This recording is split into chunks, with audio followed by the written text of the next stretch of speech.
कस काय मंडळी, मी नितीन स्टोरीवाला भद्रावतीकर नितीन या चॅनलवर तुमचे स्वागत करतो.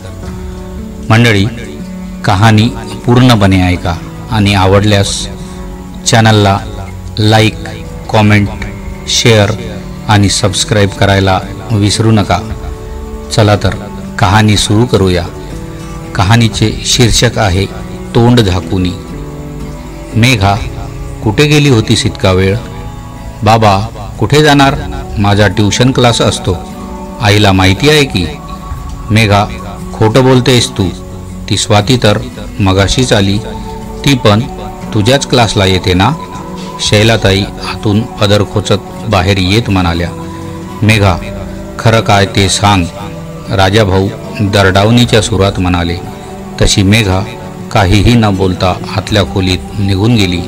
आई किचनमध्ये वळली, पण बाबा बराच वेळ बाल्कनीत येळझाऱ्या घालत होते. संध्याकाळी सायंभ्रमणाला बापू काने भेटले. सकाळपासून मनात घोळणारा विषय राजाभाऊंच्या तोंडावर आलाच. हल्ली कसं झालंय ना, या तरुण मुलांना काही बोलता येत नाही.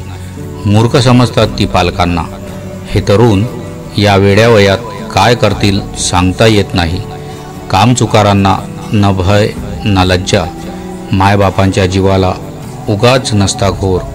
बापू क्षणभर थबकले, नंतर मान उंचावून म्हणाले. सांभाळ रे बाबा, तुझी एकुलती एक पोरगी आहे.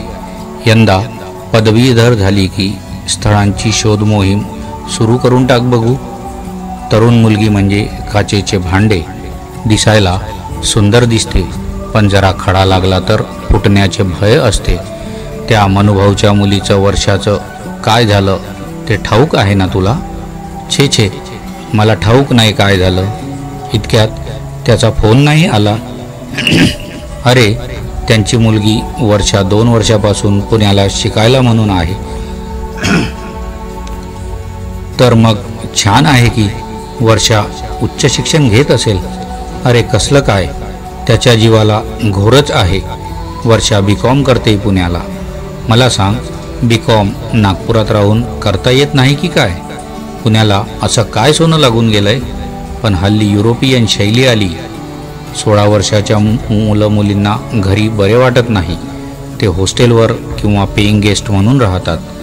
मग मायबापाचे सारे नियंत्रण सुटते. ओके, तर मग काय झालं पुढे? राजाभाऊ अधीरतेने म्हणाले. तेच तर सांगतोय.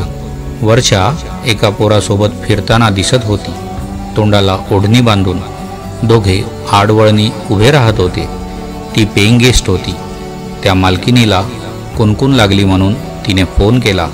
मनुभाऊ लगेच पुण्याला गेले. कोणता मुलगा आहे ते बघायला.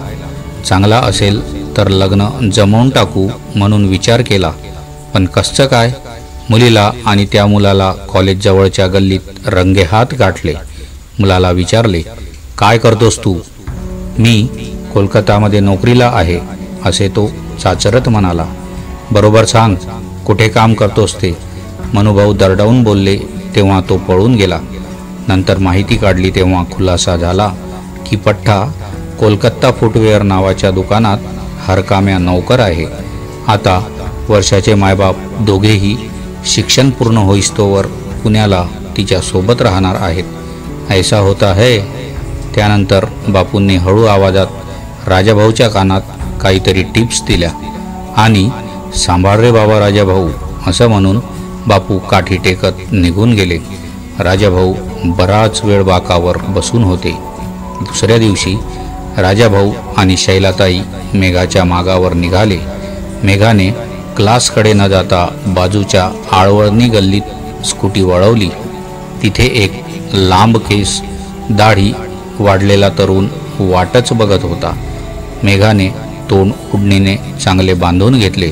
वरून गॉगल लावला. भिंतीकडे तोंड करून दोघे बोलत असताना बघून राजाभाऊ आणि शैलाताई अवाक झाले. अहो, यांचे काही प्रेम प्रकरण असावे काय? हल्ली विरोध केला तर तरुण मुली पळून जातात.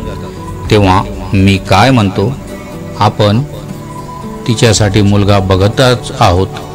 चांगला गोरा आणि कपाळावर गंध लावलेला दिसतोय. चांगला पैसे कमावत असेल तर काय हरकत आहे? शैला भोळेपणाने विचार करू नकोस, अगोदर माहिती काढूया. तो चंदू घरोटे माझा वर्गमित्र येथेच हवालदार आहे, त्यालाही मी यायला सांगितलंय. बघ बघ, तो आलाच. अरे चंदू, योग्य वेळी आला आहेस. ते बघ, दोघे गुलूगुलू बोलत आहे.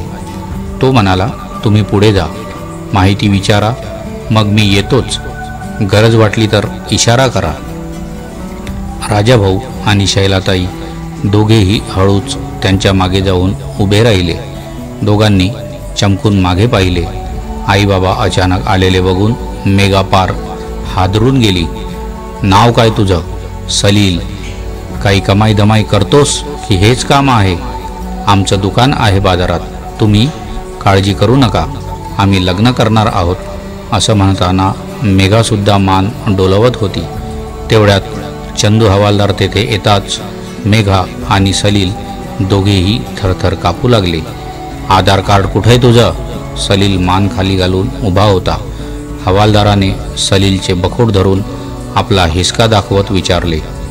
तेव्हा मुकाट्याने पाकिटातील आधार कार्ड काढून दाखवले. तू नाव काय सांगितलेस? सलील. आणि इथे तर सलीम असं लिहिलंय. खरं नाव काय? सलील की सलीम? चल ठाण्यात. असं म्हणत हवालदार त्याला धरून घेऊन गेले.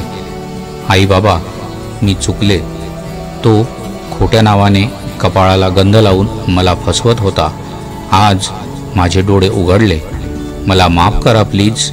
मेघा रडकुंडीला आली होती. हे बघ मेघा, तुला तुझी चूक वेळीच कळली हे बरे झाले. पण अशा कितीतरी मुली बरेचदा आडवळणी तरुणी गुटरगू करीत असतात. तरुणी तोंडाला रुमाल बांधून असते. त्यांना जणू जगाशी कर्तव्य उरलेले नसते. प्रत्येक काळात प्रेमवीर आणि प्रेयसी होत्या. प्रेम आणि वासना यातील भेद ओळखण्याचे हे वय नसते. वयाचा दोष विचारात घ्यायला हवा. या वयात अनैतिक काही घडू नये याची खबरदारी घ्यायला हवी. राजाभाऊ बोलत होते आणि मेघा मान डोलवत होती. शैलाताई मेघाला जवळ घेऊन समजावू लागल्या. प्रत्येक काळात तरुणांमध्ये निसर्गदत्त प्रेमभावना उमलत्या वयात निर्माण होणे हे नैसर्गिकच. सज्ञान वयात केलेले निर्मळ प्रेम हे कायद्यालाही मान्य आहे. पण प्रेमात पडलेला मुलगा योग्य की अयोग्य हे कोण ठरवणार? ते कसे ओळखायचे? म्हणून आईबापाला काळजी वाटते ग. घरी येताना आज मुद्दाम राजाभाऊ बापू कानेंच्या घराजवळ थांबले. बापू मेघाला बघून समजावणीच्या सुरात सांगू लागले. हे बघ बेटा, आज समानतेच्या युगात मुली कॉलेजात मुलांच्या खांद्याला खांदा लावून शिक्षण घेताना दिसतात. ट्युशन्स वगैरेच्या निमित्ताने वेळी अवेळी घराबाहेर भटकण्याची मुभा असते. त्यातही त्या पुण्याला किंवा दुसऱ्या शहरात शिकण्याच्या निमित्ताने गेल्या असतील तर सारे रान मोकळेच असते की. त्या रात्री उशिरापर्यंत फिरतात, नशाखोरीची रेव पार्टी करतात. हे सर्व भयावह आहे. पूर्वी तरुण मुलींना घरात सुरक्षित ठेवत, विविध कलाकुसर शिकणे यात गुंतवून ठेवत, उद्या तिच्या लग्नाला काही अडचण निर्माण होऊ नये अशी एकूण मूळ भावना धरून होती. बापू, तुम्ही योग्य तेच केलं. आम्हाला योग्य मार्गदर्शनपर टिप्स दिल्या म्हणून पुढचा अप्रिय प्रसंग टळला. तुमचे आभार मानावे तितके कमीच. आई बाबा भाऊक होऊन बोलत होते. अहो, आभार कसले ते? मी कर्तव्य केलं. ते असो, पण एक गोष्ट सांगायची आहे. तुमची मेघा खरंच गुणी मुलगी आहे. यंदा ती पदवीधर होणार. आणि हो, आमच्या नात्यातील एक चांगला मुलगा मी तिच्यासाठी बघून ठेवलाय बरं का. आणि लगेच दुसऱ्या दिवशी चहा पोहे आणि बघण्याचा कार्यक्रम पार पडला.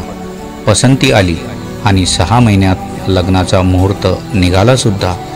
मेघाच्या लग्नाला बापू काने सहकुटुंब आशीर्वाद द्यायला समोरच्या रांगेतच हजर होते.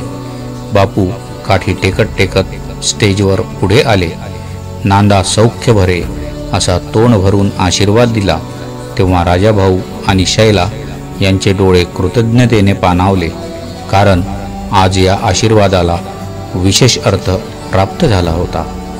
मित्रांनो, कहाणी आवडली असेल तर चॅनलला सबस्क्राईब करूनच जा. भेटूया पुढील कहाणीमध्ये. तोपर्यंत धन्यवाद.